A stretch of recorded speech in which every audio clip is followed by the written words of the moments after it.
estamos de regreso y continuamos en política ambiental.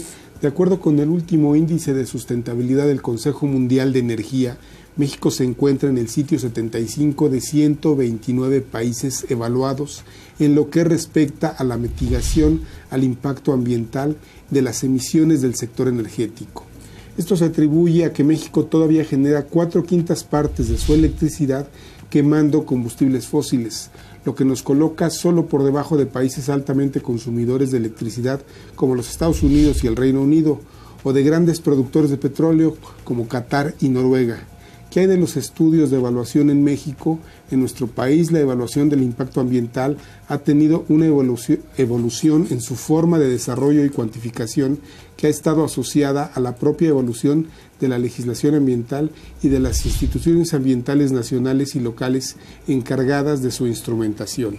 A ver, yo les preguntaba, antes de ir a la pausa, ¿cuánto cuesta hoy un estudio de impacto ambiental, ¿no? Ya estamos viendo nuestra forma de producir energía es todavía como muy del pasado y además parece que va a seguir siendo así por un rato largo. Somos un país productor de petróleo, somos un país que tiene reservas de gas y bueno, tenemos una gran empresa que explota el petróleo, que es un monopolio, y tenemos una gran empresa público, una gran empresa que genera electricidad, que también es un monopolio. Con todas las ventajas ideológicas que eso supone en muchos sentidos, y con todas las desventajas económicas que también supone en muchos sentidos. ¿Cuánto cuesta? Porque finalmente estas empresas también tienen que presentar estudios de impacto ambiental, aunque lo hacen desde una posición diferente. Porque ser monopolios y monopolios estatales les da fuerza indudablemente. ¿Cuánto cuesta un estudio de impacto ambiental para un gran proyecto de inversión? Mira, es una pregunta difícil de responder. Pero hay rangos, me imagino, ¿no? Es que también depende de las condiciones de la zona. Hace un momento... Te voy a cambiar la pregunta entonces. ¿Cómo se fija el precio de un estudio de impacto ambiental? Perfecto. Esa me gusta más. En primera instancia, tú tienes que identificar del proyecto cuáles son sus principales problemas o emisiones de contaminantes a la atmósfera, aire, suelo. Si es un proyecto que ocupa una gran dimensión. Es decir, ¿qué tipo de externalidades genera? Exactamente. Y a partir de ahí se ubica en una región determinada. Entonces, lo primero que hay que identificar es lo que se le ha denominado un sistema ambiental. Y la teoría dice que el sistema ambiental no es más que una red de interacciones. ¿Cuáles son precisamente las externalidades del proyecto? Así, ¿qué es lo que va a estar emitiendo? ¿Con qué va a estar interactuando? Factores agua, suelo, y dentro de esos, ¿qué parámetros? Temperatura, pH, ruido, en los diferentes factores. A partir de ahí, entonces, se da una delimitación física. Entonces, yo tengo que establecer el área de influencia del proyecto.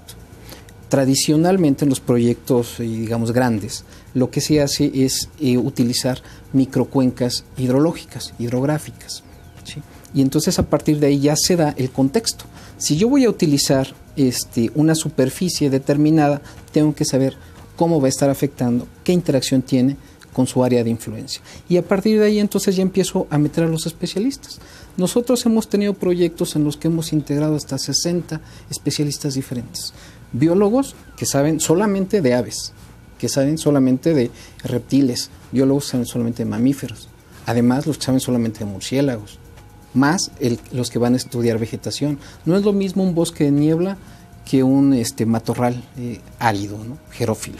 No es lo mismo si tu proyecto está en el mar, tienes que involucrar entonces también un oceanógrafo físico, o bueno, más que un oceanógrafo físico, un grupo que analiza cómo es la dinámica en la costa, y ahí poco a poco se te van incrementando los costos de personal, más los que tienen que ver con programas especializados. Vamos a modelar el transporte litoral, vamos a modelar la dispersión a la atmósfera de una chimenea, de la emisión de lo que vaya a estar sacando, vamos a utilizar sistemas de información geográfica. Por eso es que los grandes proyectos no pueden ser hechos por personas físicas, necesariamente tienen que ser una persona moral, una institución académica, precisamente para poder involucrar todos estos grandes recursos. Necesitamos economistas, simplemente para poder determinar cuál es en un proyecto en el que tú vas a llevar 1,000 personas para la construcción y las comunidades hay 40 comunidades de 20, 30, 100 personas. Imagínate el impacto que va a generar, no solamente ambiental, sino social también, que eso no está contemplado en la ley. Sin embargo, es un problema que solamente algún sector lo evalúa y poniendo ya el dedo en la llaga. Las empresas mineras, al tener que llevar proyectos de mucho dinero, necesitan financiamiento internacional. Y entonces las instituciones que van a prestar el dinero les ponen más requisitos que son más estrictos que los que pone el propio gobierno mexicano. Entonces ellos sí tienen que contemplar muchísimo más allá, no solamente la parte, digamos que ambiental, también esa parte social que tiene un involucramiento mayor, ¿no? Y piensen en un proyecto minero. Tiene una vida útil, se acaba, ¿y qué vas a hacer con todo ese poblado y toda esa estructura que se desarrolló? Se tienen que mantener. Eso es lo que pasó. Digo, eso es lo que ha pasado muchas veces en la historia de México, ¿no? Pero hoy tenemos en San Luis Potosí proyectos mineros que están afectando severamente compañías internacionales, seguramente con financiamiento internacional, que están afectando severamente a comunidades específicas, ¿no? Me refiero al caso de Minera San Javier, por ejemplo. Ese es un caso, digamos que tiene ciertas particularidades, pero hoy, para poder obtener esos préstamos, entonces también tienen que atender esos impactos sociales, tienen la obligación de desarrollar los ambientales, los sociales, que esos no se los exige el gobierno mexicano, se los exige quien apalanca, quien presta el dinero para quien fondea el proyecto, ¿no? Y entonces hoy se tienen que desarrollar economías alternas que le den vitalidad a los poblados que se generaron una vez que se acaba digamos que la mina, ¿no? Hay otro tipo de riesgos, ¿no? Que no derivan de un evento catastrófico inminente o altamente verificable. La contaminación del suelo es una, ¿no? El aire. Pero bueno, también cuando desmontas el bosque para colocar lo que sea que vayas a colocar ahí, desde unas casas para los señores que van a construir una parte de la presa, o estoy hablando de cualquier proyecto que se nos ocurra. Bueno, ahí afectas otras especies que no son seres humanos, afectas el ecosistema. Ahí no hay una explosión, ahí no hay un derrame, a lo mejor ni siquiera hay una contaminación de suelo, pero hay una afectación al ecosistema. Eso, ¿cómo se evalúa, si es que se evalúa, en un estudio de impacto ambiental? Sí, se solicita en los estudios de impacto ambiental cuáles son los problemas que se van a tener a futuro una vez que se construya, se realicen determinados tipos de actividades. ¿Cuál es el escenario que se va a presentar a futuro?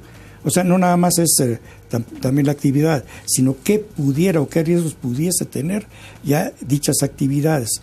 Se necesita realizar un estudio profundo y se necesita hacer una serie de planteamientos de escenarios que pueden provocar ese tipo, ya sea de instalaciones, obras o simplemente de elementos que se puedan fabricar o actividades riesgosas de cualquier factor. Déjenme ir a una nueva pausa. Regresamos, seguimos hablando de esto y vamos a la parte final del programa. Quiero que por favor me ayuden a describir con los amigos del auditorio cuál es la situación actual de los estudios de impacto ambiental en México. Yo sé que quizá no sea la parte más amable ni más agradable de tratar del tema, pero bueno, ¿hasta qué punto hoy se manipulan, no se manipulan, son confiables, no son confiables? Porque bueno, pues nos encontramos con cosas verdaderamente sorprendentes, como que pues hay estudios de impacto ambiental que dicen pues esta vía va a pasar por un ecosistema y lo va a destruir, pero es un ecosistema altamente impactado, entonces no importa, ¿no? Pues bueno, ¿y hasta qué punto puede uno confiar en ese tipo de estudios? Yo no digo que sean todos, pero hay casos que se presentan así. Si les parece, regresamos y hablamos de estos temas. Esto es Política Ambiental, enseguida estamos de regreso.